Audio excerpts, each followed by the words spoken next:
마주오던 차량은 멈추질 않습니다. 부딪혀 보란 듯 밀고 들어온 검은 승용차, 비켜주지 않고 대치합니다.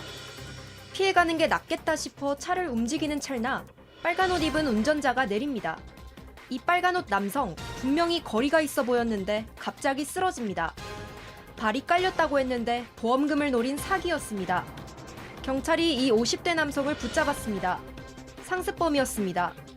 지난 2019년 범행은 시작됐습니다. 고속도로에선 진로를 바꾸는 차량을 향해 속도를 높입니다. 그랬더니 화가 난 상대 운전자, 제풀에 들이받습니다. 상대 운전자를 보복운전으로 고소했고 보험금을 탔습니다. 돈 버는 방법을 깨달았습니다. 이런 식으로 3차례 4,500만 원을 타갔습니다. 부산경찰청은 오늘 차선을 바꾸는 차량을 대상으로 사고를 유도한 남성 2명을 붙잡았습니다. 빨간 옷 50대 운전자 외에 또 다른 60대 남성은 아예 목 보호대를 하고 목발을 짚은 채 붙잡혔습니다. 방향을 바꾸는 차량을 보면 일부러 속도를 높였고 뒤에서 오는 차량과 부딪히려고 급정거하기도 했습니다. 이런 식으로 52차례 2억 5천만 원의 보험금과 합의금을 챙겼습니다. 수사가 시작되자 권리행사 방해라며 담당 경찰관을 고소하기도 했습니다. 경찰은 악질 피의자에 대해 엄중하게 수사하고 처벌받게 하겠다고 했습니다. 둘 다 결국 보험사기 방지 특별법 위반 등 혐의로 구속됐습니다. JTBC 임예은입니다.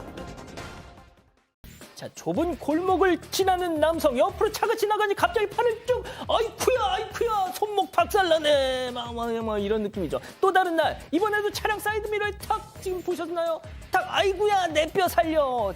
아무래도 이상해요. 완전 발연기야. 자, 수상하게 여긴 운전자들이 경찰에 신고하고 동선을 역추적한 끝에 저렇게 검거에 성공을 했는데요.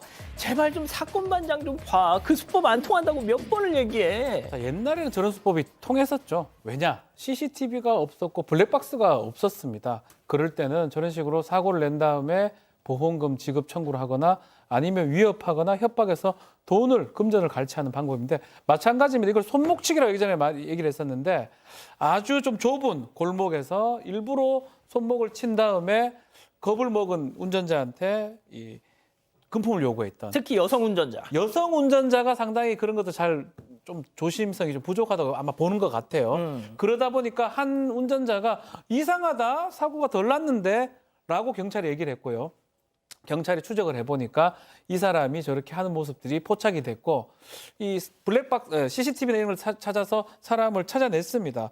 숙박시설에 지금 울산에 있는 사기 혐의 등으로 남성 50대를 검거를 했고요. 이 사람 사실 블랙박스 사각지대, 좁은 골목길, 운전자 여성 요거 딱 대상으로 했던 거고 결국은 보험 사기 등으로 입건이 됐습니다. 그렇군요. 서울 도심의 한 사거리입니다. 블랙박스 차량이 비보 좌회전을 하려고 하자 멀리서 직진하던 검은 차량이 갑자기 달려와 들이받습니다. 또 다른 도로입니다. 왼쪽 차선에 있던 차량이 끼어들기 위해 고개를 내밀자 미리 짠 듯 속도를 내 그대로 들이받습니다. 모두 보험금을 노리고 일부러 낸 사고들입니다. 금융감독원은 지난해 자동차 고의 사고가 총 1,800여 건으로 155명이 총 94억 원을 편취했다고 밝혔습니다. 1인당 평균 지급 보험금은 6,100만 원에 이릅니다. 10명 중 8명이 20, 30대로 생활비와 유흥비 마련을 위해 고의 사고를 냈습니다. 특히 초등학생 어린 자녀와 배우자까지 태우고 수십 차례 사고를 낸 혐의자도 있었습니다. 배우자와 어린 자녀들과 함께 동승해서 진로 변경이나 단독 사고 등 경미한 접촉 사고를 유발했습니다. 총 2억 원의 보험금을 편취했습니다. 금감원에 따르면 고의 사고 혐의자는 지난해보다 40% 넘게 급증했고 지급된 보험금도 11% 늘었습니다. 당국은 혐의자들 대부분이 법규 위반이나 차선 변경 차량을 노렸다면서 피해자가 되지 않으려면 교통법규 준수 등 안전운전을 해달라고 당부했습니다. JTBC 김민희입니다.